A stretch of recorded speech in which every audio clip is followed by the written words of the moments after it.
We've had a slight problem with the video. We should be sorted now.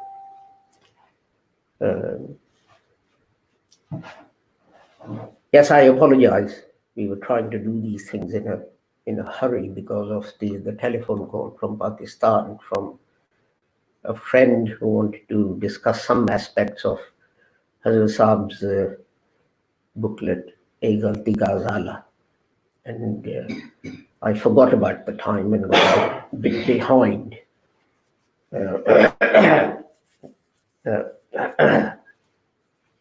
Apologies for that. أشهد أن لا إله إلا الله وحده لا شريك له وأشهد أن محمدا عبده ورسوله أما بعد فأعوذ بالله من الشيطان الرجيم بسم الله الرحمن الرحيم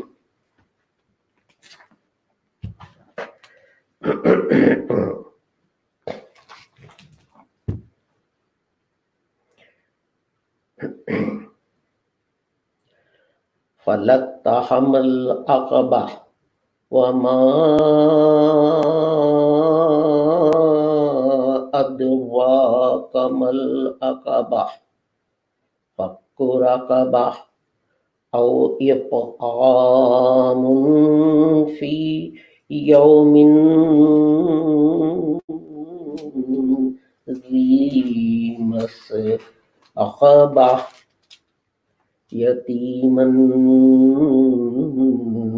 ذا مقربة أو مسكينا ذا متربة ثم كان من الذين آمنوا وتواصوا بالصبر وتواصوا بالمرحمة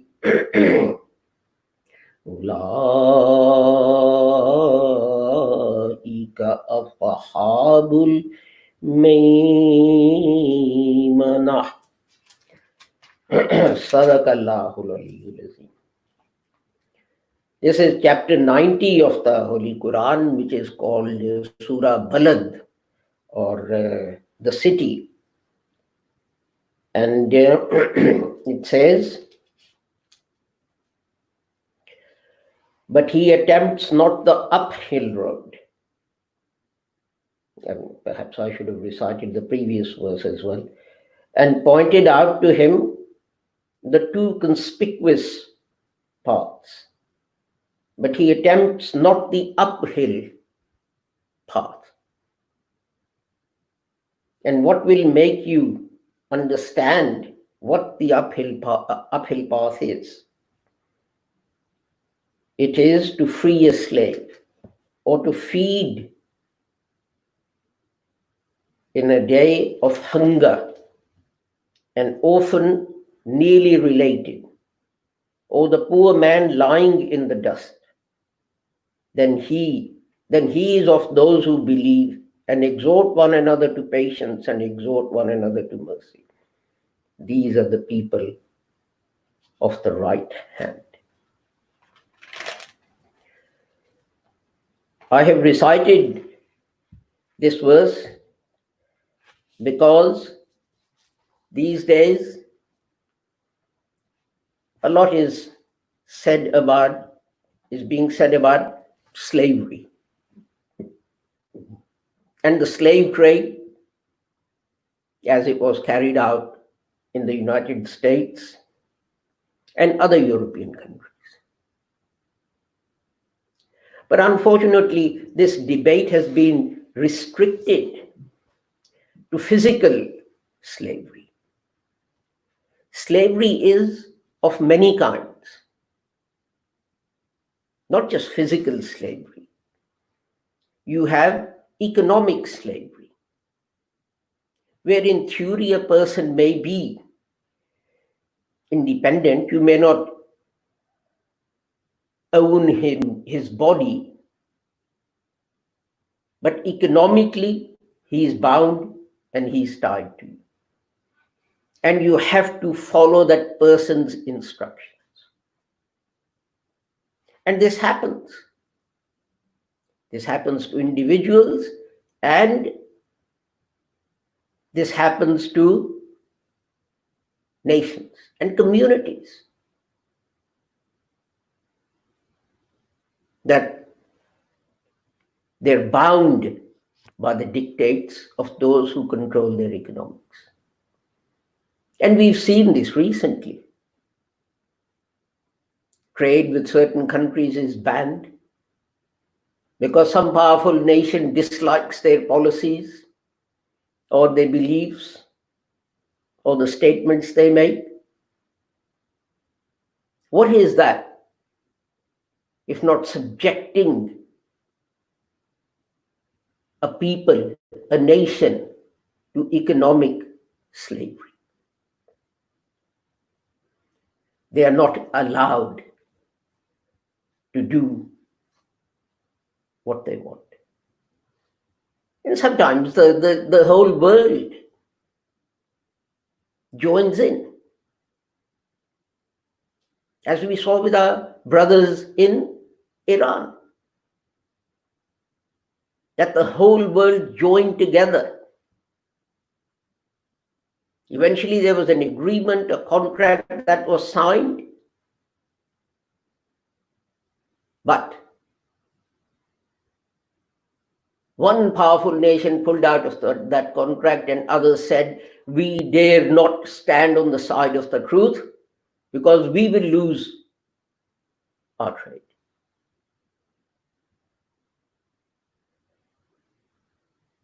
Isn't that economic slavery? Isn't that slavery? Isn't that what those slaves that were sold to their masters said? And then you have mental or psychological slavery, intellectual slavery, maybe a better word for it. When you're not allowed to think and to say what you want. There are many countries that represent examples of this intellectual slavery. There was some guy who came to me and he said, what's the difference between you and us? He belonged to Ahlus Sunnat wal Jamaat, and I explained to him that we are Ahmadis and the fundamental difference starts with death of Jesus. You believe Jesus is sitting up in heavens and will come one day and show you the right path. We say the Holy Quran says Prophet Jesus died. No one is going to come from heaven. And he listened to me. Nice guy. Now I said, this verse of the Quran says this, and that verse of the Quran says that, and so on. And after half an hour or so, he said, well, the Quran appears to say that Jesus is dead, but I can't accept it until my Maulana Sahib says that Jesus is dead. This is intellectual slavery. The truth is staring you in the face, but you dare not accept it. And the Quran refers to this. They've taken their rabbis and their doctors of religion to be gods besides Allah. This is a perfect example of that. A perfect example that God is saying that the Holy Prophet Jesus has died, but some Maulana, unless he countersigns God's command, it is not going to become effective. And there are many other examples of such mental slavery. You think this way, why? Because everyone else thinks the same way. But that was the whole point of creation of Adam, Angels could not think any other way. Creation of Adam, the point of that was that here was a creature that could think any way it liked. It did research. It looked at universe, looked at history, and came to some conclusions. He wasn't a slave to someone else's thinking. Sometimes people say to me, when I say something, "Oh, you say strange things." And I said to them, "What do you mean by strange things?" And they say, "Well, we've not heard anyone say this before." So what? And many times I start off by saying, I don't insist that you agree with me. All I say is, listen to me. I may be completely wrong. But I've thought about this, I've reflected upon this, and I've done some research, and it has led me to this conclusion.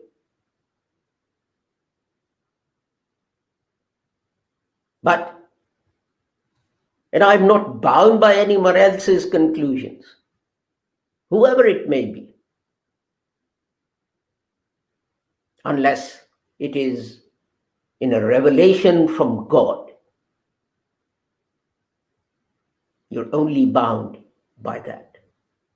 Or unless Allah directed the Holy Prophet Muhammad to do or say something. So your obedience is, in the final analysis, to God and not to human beings. And then, of course, there is political slavery. And political slavery takes many forms in many countries. You have husband and wife standing at the polling booth.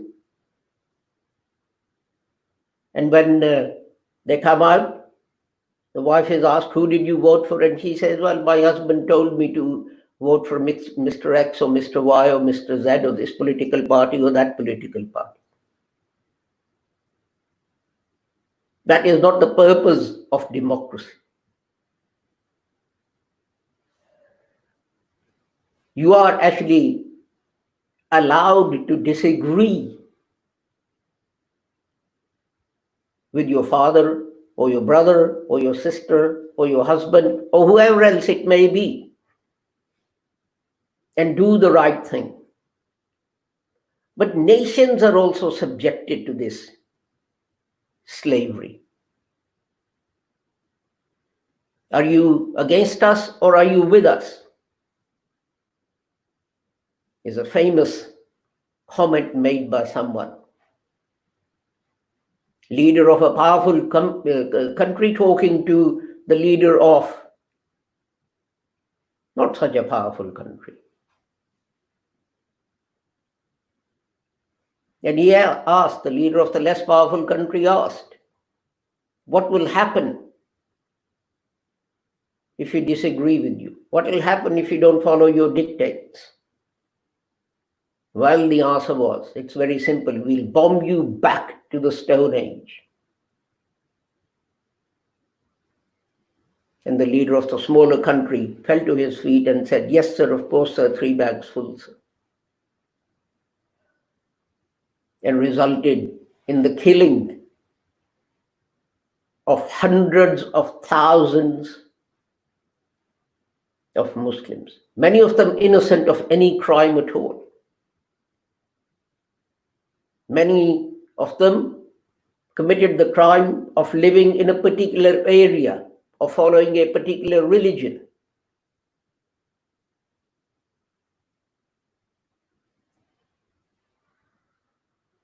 There's social slavery.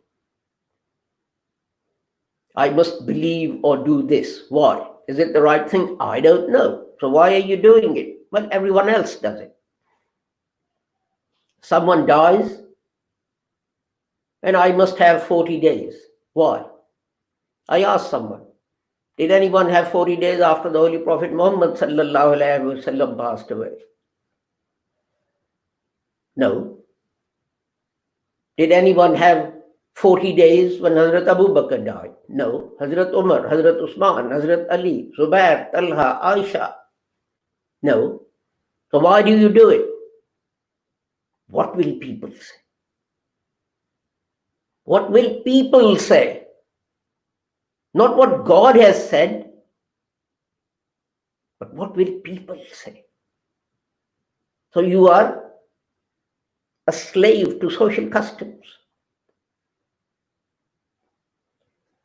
There are many others. Eid Miladun Nabi as a frivolous event has no place in Islam, because Islam is against wasting your resources. Forget about Eid Miladun Nabi. Look at the marriages, the amount of money that is wasted on marriages. This function and that function and that function and this function. Clothes and lights and God knows what else, costing hundreds of thousands of pounds or rupees or dollars or whatever, depending on which country you're in. Why? What will people say? His or her father are so well off, and they just called a few people and married off their daughter or son or whoever. You know how many people were present when David Cameron got married, the ex-Prime Minister of the United Kingdom? There was about 50 people. His relatives, her relatives, maybe a few close friends. But in some societies, in some countries, it's a custom that if someone has ever knocked on your door and said, Assalamu alaikum, and you're marrying off your child, you have to invite them to the wedding, to the walima, to the whatever. And the functions keep getting longer and longer and longer. All of this is slavery. We're talking about intellectual slavery. I was in the United States, and I was talking to what is called a realtor, basically the agents who buy and sell property.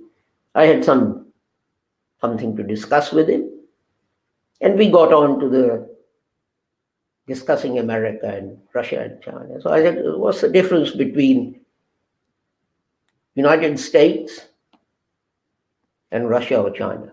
And he said, well, in United States, you have complete freedom to hold any belief you like and to preach and propagate any belief you like. So he said, I said, oh, is that true? And he said, of course it's true. So I said, do me a favor. Get me a place in a newspaper. Get me some airtime on radio and television. I want to put an advertisement. And he said, that's not a big problem. I'll do that. So I said, here you are. I'll write down the text of the advertisement. And he said, okay. So I wrote out an advertisement. Israel is murdering Palestinians. What else is terrorism? Or something like that. And he looked at it and he said, no newspaper, no television, no radio will carry this advertisement. No, first of all, he said, but this is wrong. I said, your statement was, I can hold and propagate whatever I believe. I didn't ask you to give me marks out of 10 to see how correct or incorrect it was. This is my belief. I was trying to make a point for the sake of argument. That this, if I believe that, am I allowed to propagate that? And he said no. Any newspaper, any radio station, any television station that carries this advertisement will lose all other advertising. So I said, okay, the only difference between United States and USSR and China then is this, that you starve the owners of that media to death by bankrupting the organization. Whereas in Russia and China, the police will come and arrest you and put you in some prison. That's the only difference. And he got very angry. We never got to conclude our business, and we left.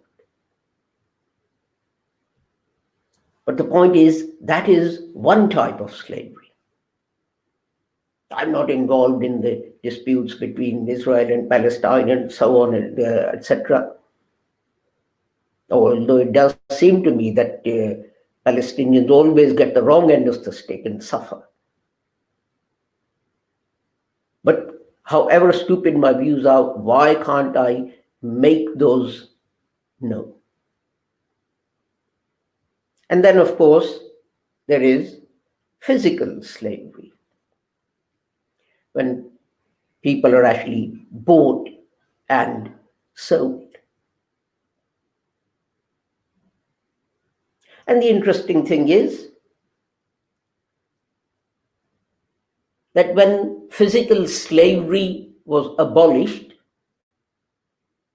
something else took its place. And this is very relevant because this will take, I don't know, about 2 or 3 Fridays to complete this topic. This is why I gave it the heading slavery number 1. As soon as slavery was abolished, bonded labor took over. Bonded labor took over. And what happened was this. The British needed people to go and run Trinidad and Guyana and Suriname and other places. The Dutch needed people to go and run Suriname and so on. People living in those countries basically lived in jungles and so on. They weren't interested in going to offices and sitting there all day and shuffling paper about. They sat around by the riverside all day, catching fish. If they needed fruit and veg, it grew in the wild. So why should they bother with these things? They weren't interested in cars and so on and so forth. So how were these countries going to be run? Britain and Holland, etc., did not have enough labor force to send out thousands of people all over the world. So they went to India or Indonesia. Now, in the days of old, they would have just got slaves, but they couldn't do that anymore. Slavery had been abolished. So what did they do? They entered into a contract. And they said, well, Mr. Aziz, we'll pay for you to go to Suriname or Guyana or Trinidad or wherever. And there you will not be allowed to leave. You'll have to work there. And at the end, you'll get this amount of land. We'll pay your passage to this country. We'll pay for your food. We'll pay for your food when you get there. All you have to do is work these 10 years. I mean, apart from the fact that they lied about where Suriname and so on was, they told the Indians it was the other side of Burma, not tens of thousands of miles away. But anyway, these people arrived. Now, they have a bond. There is a contract. The passage has been paid by the people who took them there. They fed them for 5-6 months on the boat while the boat traveled the seas. And it was just like slaves had to work. It was exactly the same. There was no difference. And when they tried to run away, it was then that they discovered where Suriname was, and they were brought back by the police and the army. Now, compare that with slaves. What happened with slaves?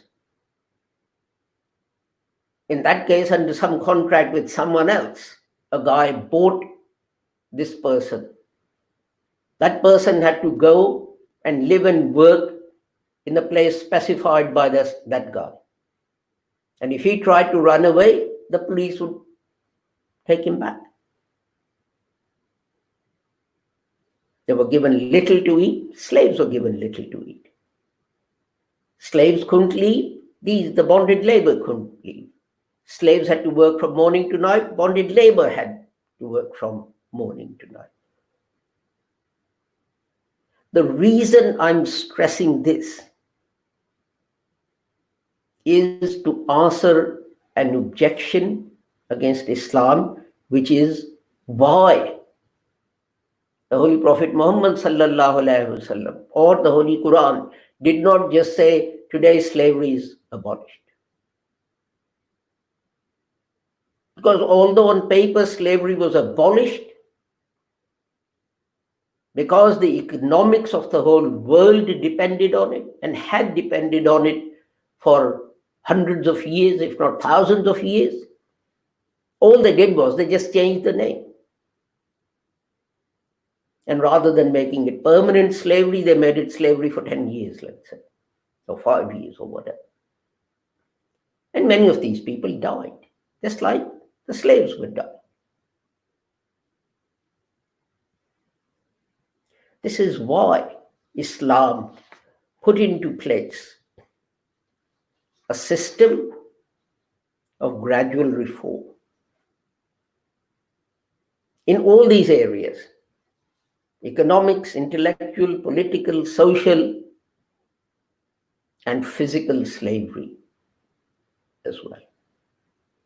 But we'll deal with these next week and the week after and see how. And the other thing that I want to point out is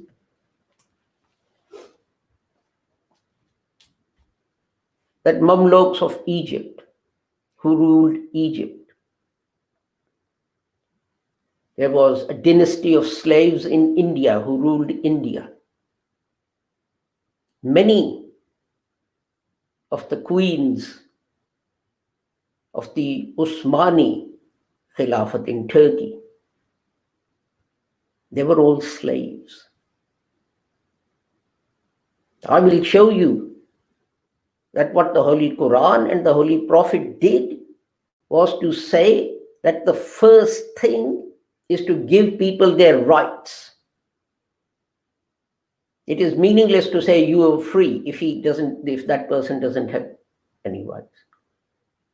Abraham Lincoln said, you are free. Go. But go where? I need a place to live. I need food to eat. What am I going to do with my family? If Abraham Lincoln had freed the slaves in its truest sense, why are there riots across the world saying we are still enslaved? In the UK, a black person is 10 times more likely to be stopped and searched by the police compared to a white person. Since early 1960s, there have been government reports of discrimination and slavery in education, the way police treats black and brown people, housing, etc., etc. Not a single recommendation since 1967 has been implemented by any of the British governments, Labour or Conservative or Social Democrat, not one single. And guess what? As a result of these riots, what's happened? The current Prime Minister, Mr. Boris Johnson, has announced. What has he announced? Is he going to go back through all these reports, take out the recommendations, and bring out a law to implement them? No. He has announced another inquiry, which will take years. And why has he announced another inquiry? Because he doesn't want to do anything about discrimination and slavery that exists in this country. Inquiry will take 2 years. Who's going to write for 2 years? Next week or the week after, the writers will go home. They've got families to feed.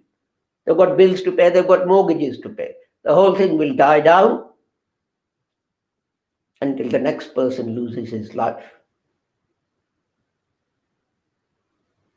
And that was the important thing that the Holy Prophet Muhammad sallallahu alaihi wasallam and the Holy Quran did, and that was to bestow on each individual, slave or not, human rights. You may own this person for some reason. Well, for a start, you weren't allowed to buy free people.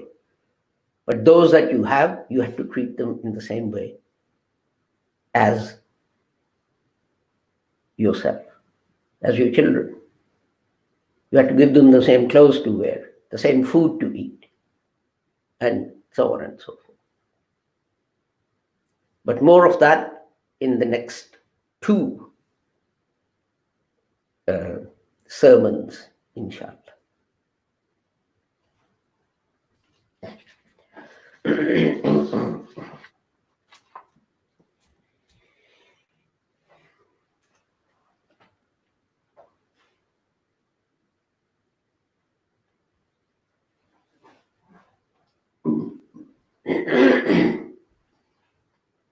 بارک اللہ لنا ولکم فی القرآن العظیم ونفعنا وإیاکم بالآیات والذکر الحکیم انہ تعالی جواد کریم ملک بالرؤوف الرحیم.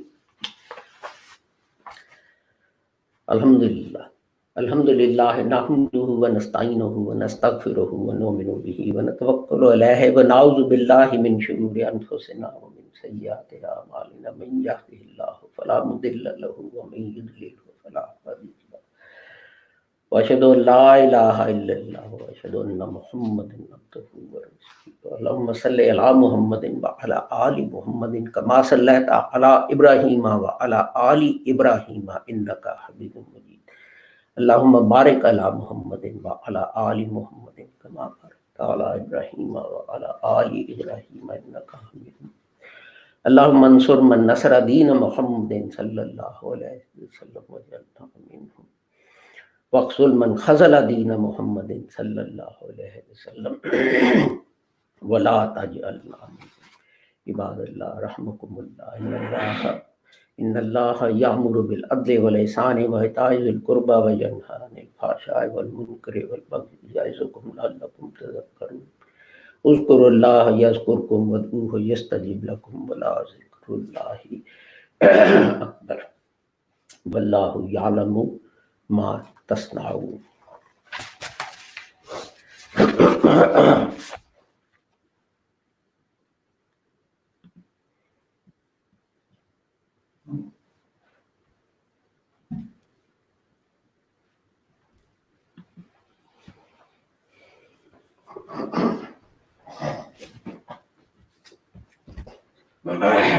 اللہ اکبر اللہ اکبر اشہد ان لا الہ الا اللہ اشہد ان محمد رسول اللہ حی علی الصلاۃ حی علی الفلاح قد قامت الصلاۃ قد قامت الصلاۃ. اللہ اکبر لا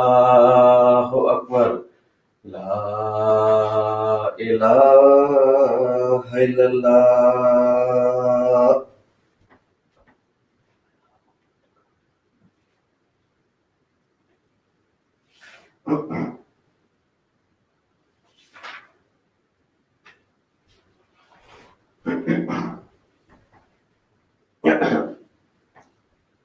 اللہ اکبر.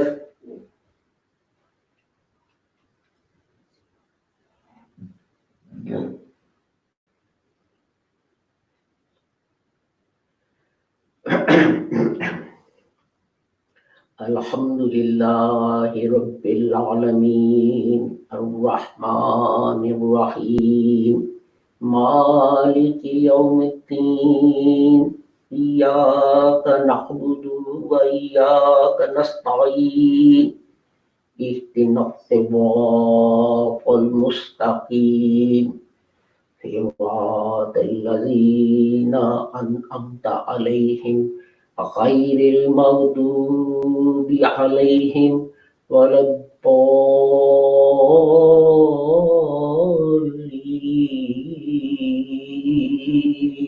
آمين. ألهاكم التكاثر حتى زرتم المقابر كلا سوف تعلمون ثم كلا سوف تعلمون كلا لو تعلمون علم اليقين ثم لترونها عين اليقين ثم لترونها عين اليقين.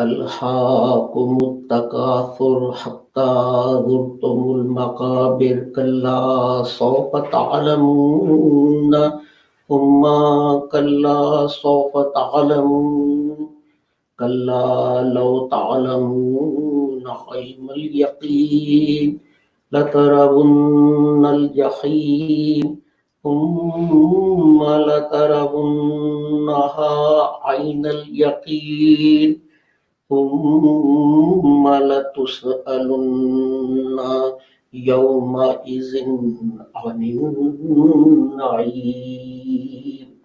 الله أكبر.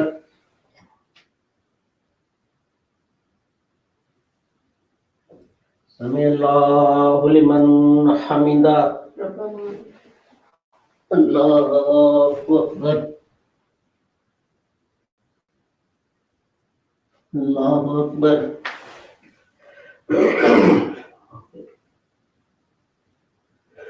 الله أكبر.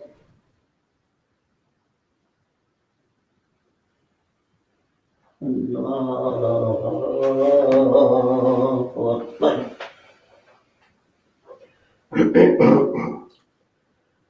الحمد لله رب العالمين الرحمن الرحيم مالك يوم الدين إياك نعبد وإياك نستعين اهدنا الصراط المستقيم صراط الذين أنعمت عليهم غير المغضوب عليهم ولا الضالين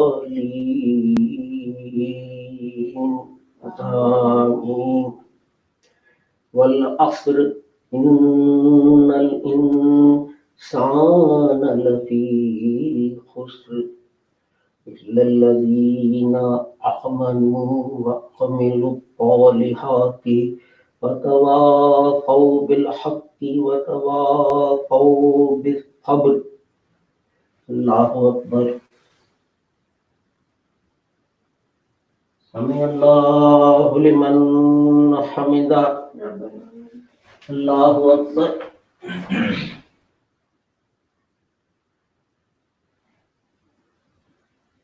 الله أكبر.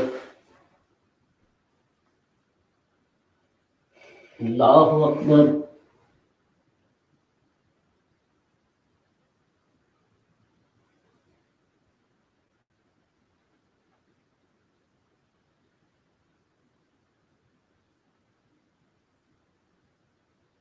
Allahu Akbar.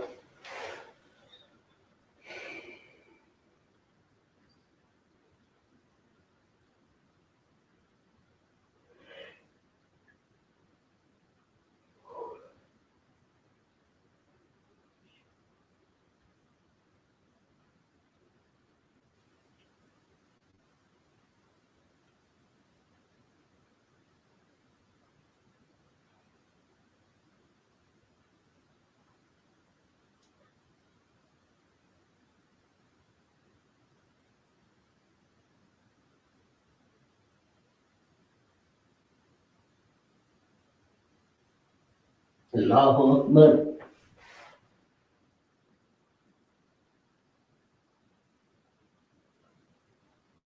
Allahu Akbar. Assalamu alaikum wa rahmatullah. Assalamu alaikum wa rahmatullah.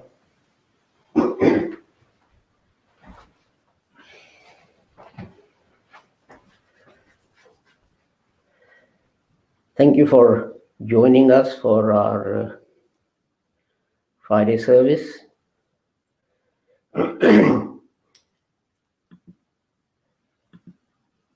In case any of you were confused, the reason for the extra sajda